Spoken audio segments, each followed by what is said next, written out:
Justin, thank you so much for joining today. I'm really looking forward to this conversation, especially since I love your background. A lot of the things that are near and dear to my heart seem to be the same for you. So I'd love to hear your perspective as a corporate M&A and technology attorney at Mhm. Baker around a number of different things. So thanks for joining.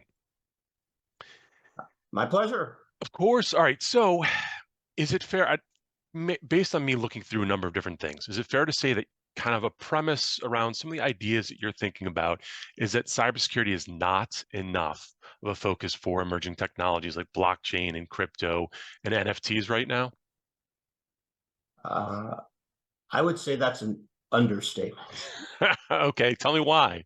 Well, I wrote an article, I co-authored a few articles in December 2022. And at the end of October, a cyber research firm came out and said, yeah, at the end of October, the amount of crypto being stolen off of exchanges and other other blockchain places was just under $3 billion. And we still had, November and December to go.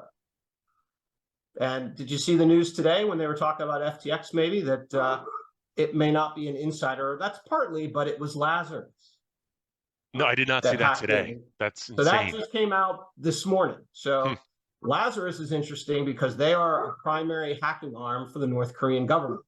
They were right. also responsible for the largest hack on the blockchain last year, which is Axie Infinity, which to me is a case study in why there's terrible security on blockchain projects. And I think that's a fair assessment. And now that we know what's going on generally with FTX, what wider implications does that have for the future of crypto, in your opinion? I think the implications for crypto is the industry is going to have to spend 2023 completely resuscitating the image of an entire industry, because the news media and retail people who aren't in this industry, they don't really understand the difference. It hasn't been communicated to them between crypto and blockchain. All crypto is a use case for blockchain. There are other use cases around non-fungible tokens, around private blockchains for supply chain.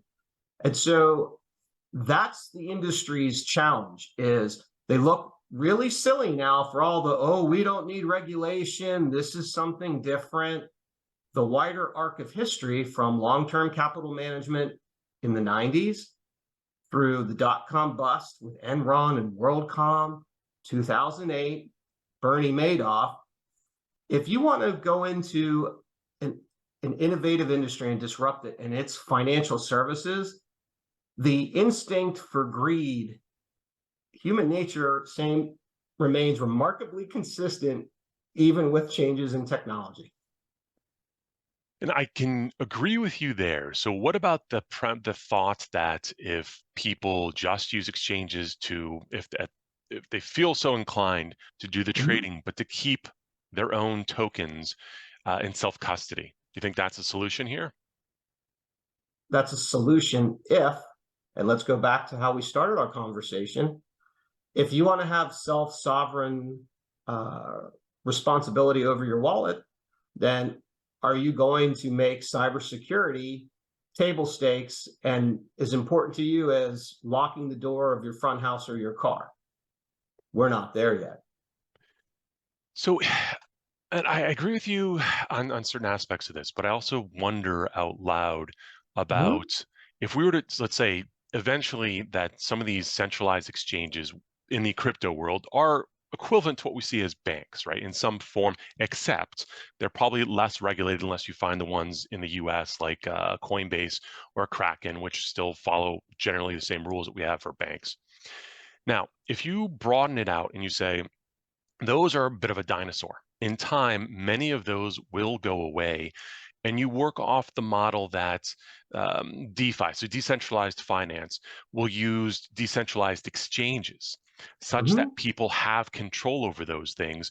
don't we trust in the code a little bit more and have, because it's usually the humans that have been creating the most amount of problems. That we go back to Wells Fargo, Equifax, Lehman Brothers. Most of the time, those are humans that were making mistakes, right? So if we Uh-huh. move into this new world where we are trusting the code a bit more, do you feel like we'll be in a better spot here? I think my answer to that will go to the following question, which is, even if we're trusting code, remember, code is still ultimately written by who? Us. For And now. so, Yes. right, true, we can have a whole nother conversation about AI, start messing around with ChatGPT. But Yes. where I'm heading with this is part of the challenge you have when we're talking about security and decentralized finance, because that's what you're hearing the industry say, oh, we got to get back to our ethos. Well, as you know, relying on software is relying on digitized technology. And what's the number one thing you have to trust that kind of technology? You have to have security. So the question becomes, are we going to have regulation, or what kind of standards are we going to have to make sure code is vetted, to make sure unintended consequences are addressed before you get into development or actual, use of this technology on a platform? Because you're using open source now for a lot of this code, the threat actor, hey, they can go look at it too and see where the vulnerabilities are. And what we had in the last couple of years is it was such a race to get to market that this, debugging of code and worrying about cybersecurity, nobody wanted to do that because it was a race to get to market and get market share. So maybe one of the opportunities to come out of this crypto winter is more thoughtful projects where building good code and thinking about cybersecurity related to that code is part of a core design feature and not an afterthought. Great point. Have you followed or seen these bug bounty companies? Basically, they're companies Sure. out there, yeah, that provide sizable sums of money for people that are able to find these bugs. And instead of exploiting those bugs, because eventually with crypto, most of the time, you'd be able to find where that money was sent and where it's sitting. And it Mhm. gets frozen over a period of time, most likely. So do you think that that could be a solution to some of this as well? I think it depends in the context, because what you're seeing with the bug bounty programs is sometimes they are being perverted. So let's say you're a crypto company and I hack in and take your money, and you'll go to me, hey, if you give us most of our money back, we'll let you keep some and we'll call it a bug bounty. So that could be an intent of the program, but all you've done is just rewarded the hacker by saying, just give us some back and we'll change you from a black hat to a white hat, even though your initial intent was pretty malicious. So I do think these bug bounties have a place, because there are people out there who that's what they want to do. They want to go and find vulnerabilities and tell you about it.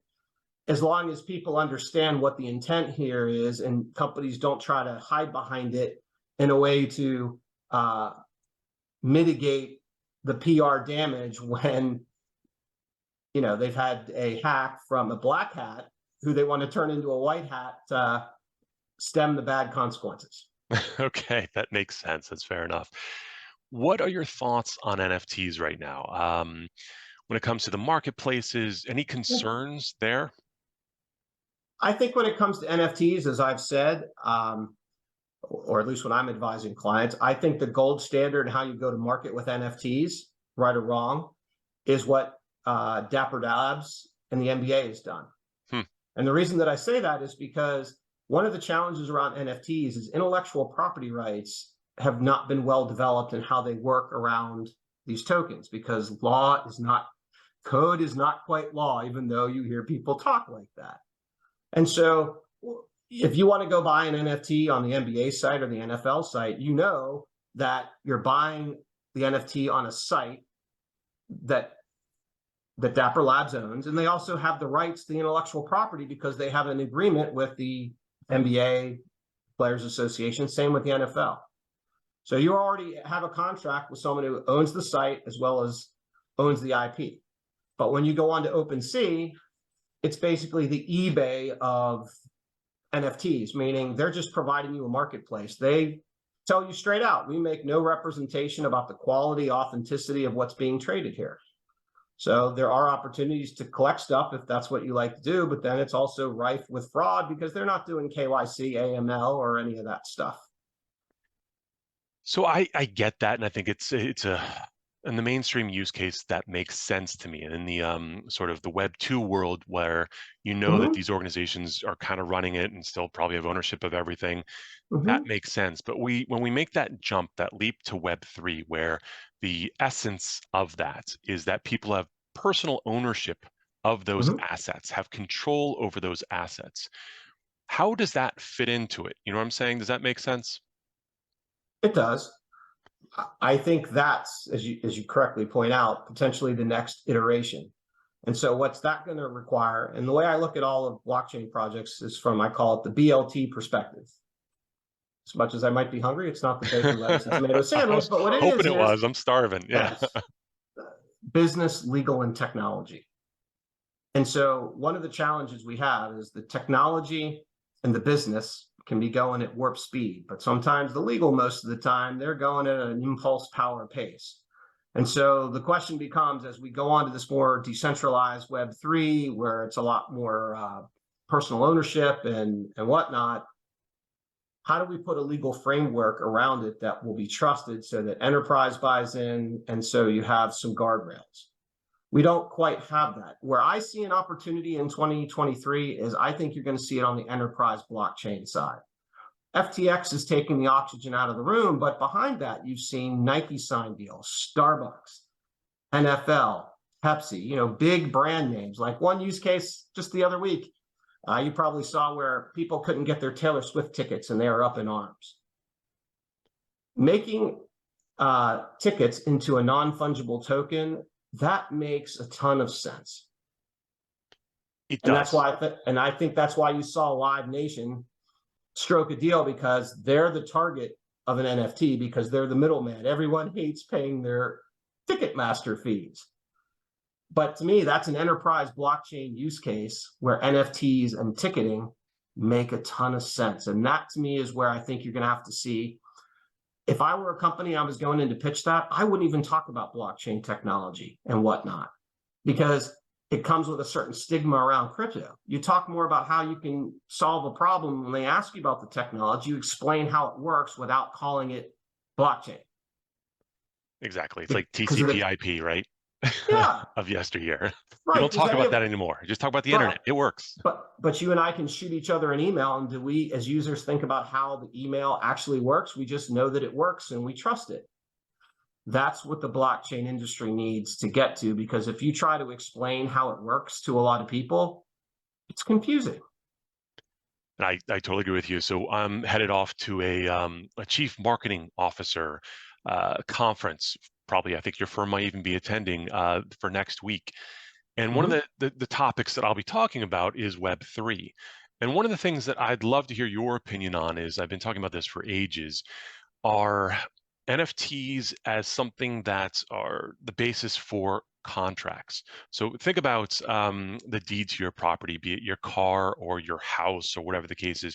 Do you feel like we are close to the point in time where people could actually leverage that technology for something that is as simple as that?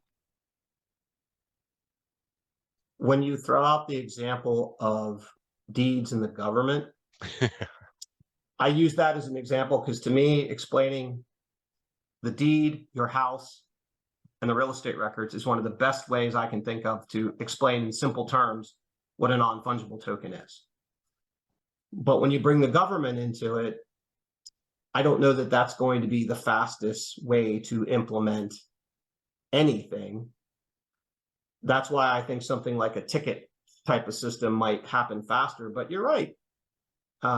Putting real estate records onto a searchable kind of non-fungible token situation, it can make a lot of sense. I think you have to be careful about how you use the consensus mechanism to figure out how to transfer it so that you can cut down on fraudulent behavior. But heck, I could go out today and look up the deed to your property and put a deed on record that transfers it to me. It's no different than that. True. Okay. So I think that could happen. I just think when you're in the government realm, like another one is, and you've probably seen it in Eastern Europe, is having a government ID. That would be Yes. another huge use case that I would love to see. I work with a smart city out in Peachtree Corners, Georgia, with the Curiosity Lab, where we do some cool stuff, and that would be something I'd love to see us take a look at. Because think about it, should you really have to go to the bar and flash them your driver's license? That's a lot of data to give. If you could give them you could show them your cell phone, and it'd have a token on it, and that automatically identifies that Justin and Joseph are past 21. Although I guess you could look at the two of us, and it would be pretty easy to see that. I take no offense to that. Right. No, great point all around, and I get that. And I was at MIT just before the pandemic, and someone gave a talk similar to what you just said about self-sovereign identity. And the idea that, of course, since unfortunately the Equifax breach, basically 1 out of every 2 U.S. citizens has their information somewhere. First, they were like, "Oh, it's in the dark web," and then they've pretty much realized, we think, based on the New York Times and Wall Street Journal, that more than likely China may have that information because people haven't been able to surface that as of yet. So the idea is maybe Department of Homeland Security comes up with a whole new self-sovereign identity component that would then onboard the 330 million US citizens to a digital wallet that will allow them to have that identity and then connect that into all the other assets they may have, which would really propel us in the United States forward in that space. But again, we'll see if that comes to pass. So, hey, quick Mm-hmm. question. Yes. A little bit different, but along the same lines as the emerging technology. And you alluded to this a little bit earlier, but what Mm-hmm. concerns do you have around this now space race, so to speak, around AI, like ChatGPT, or the eventual release of Lambda by Google, with cybersecurity?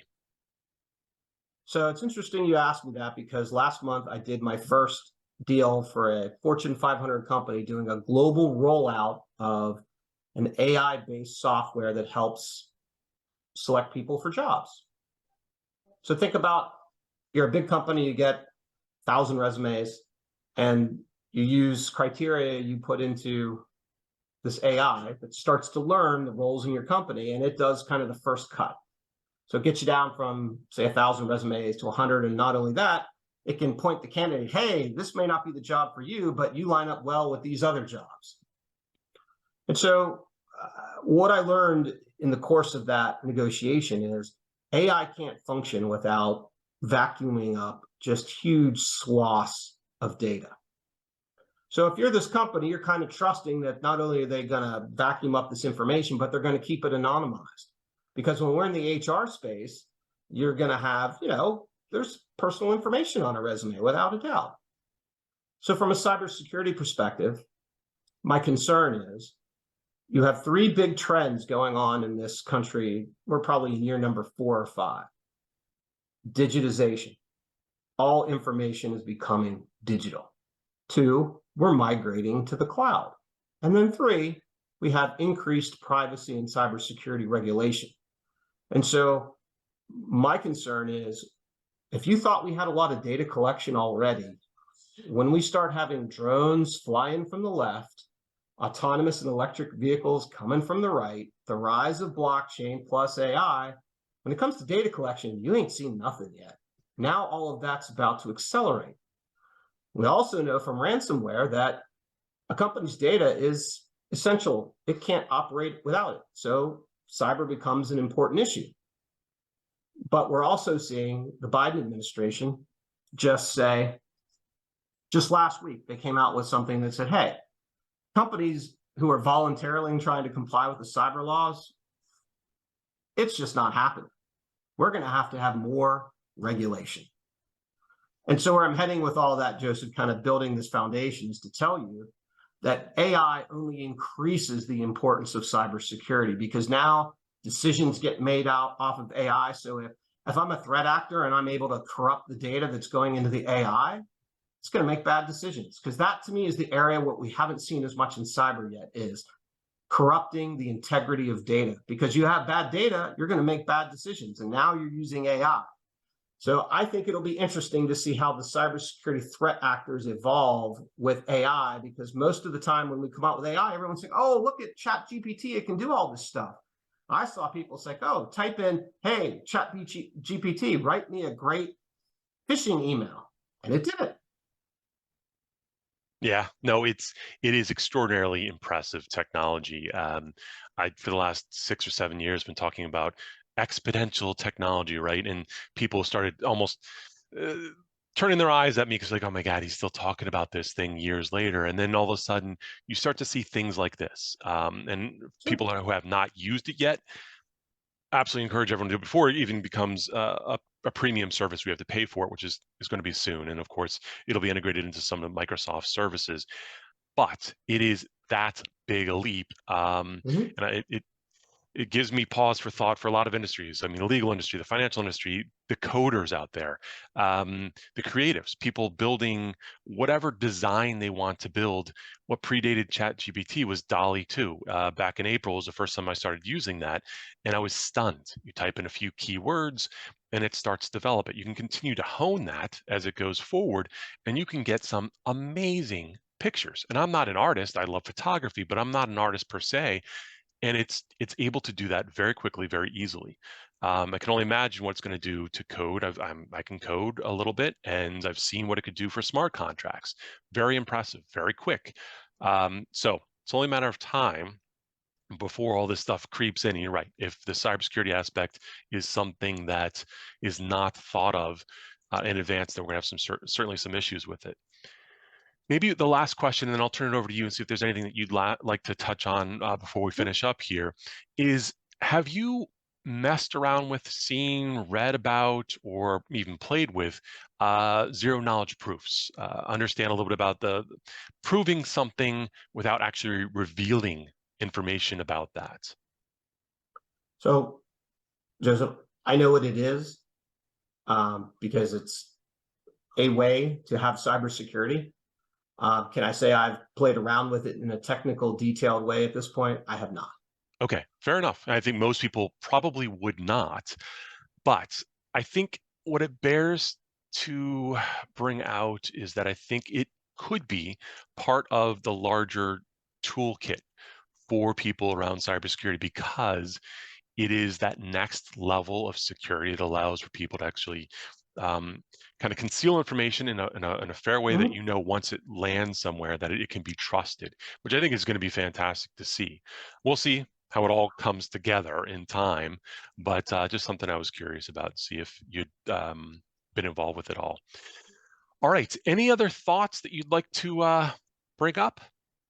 I think I will share one story with you that's from the book that I co-authored with my wife, Data Fantastic. Reimagined, Trusting Byte, Building Trust One Byte at a Time. And I think it is a good thought to leave on, which is, uh, we live in a society, we worship at the gods of speed and convenience. Security, privacy, they're an afterthought. And you and I have been talking a lot about blockchain and other technologies and how, what do we do about cybersecurity? And I thought a good way to maybe think about this is, let's go back to the 1960s. Back then, when you bought a car, a seatbelt was an afterthought. And Ralph Nader was the one who said, hey, we need to think about safety. And the industry's like, come on, man, what are you talking about here? So he got them to put seatbelts in. But when I grew up, my parents really didn't wear a seatbelt. But I bet you when you go out to your car today and you get into it, what's one of the first things you do and you don't even think about it anymore? Automatic. Yep. You buckle up. What changed between my parents in the 60s or 70s and today? You and I both, we just get and put a seatbelt on because it's just part of our day. Well, one, Mothers Against Drunk Driving came up with a really good educational campaign to educate people that seatbelts can save lives, particularly when we're talking about drunk drivers. Number two, we have laws in almost 50 states that mandate having a seatbelt. We're also now ensconced in airbags and sensors and all that to make the car safe. So if we can come that far with cars and safety, how do we make cybersecurity the digital seatbelt of the 21st century? Click it or ticket. Absolutely. I think that's a great way to Click finish it or this. ticket. Right. You bring up a great point. And I put it in that context because as much as we can talk about zero knowledge proofs, and it's a very relevant conversation.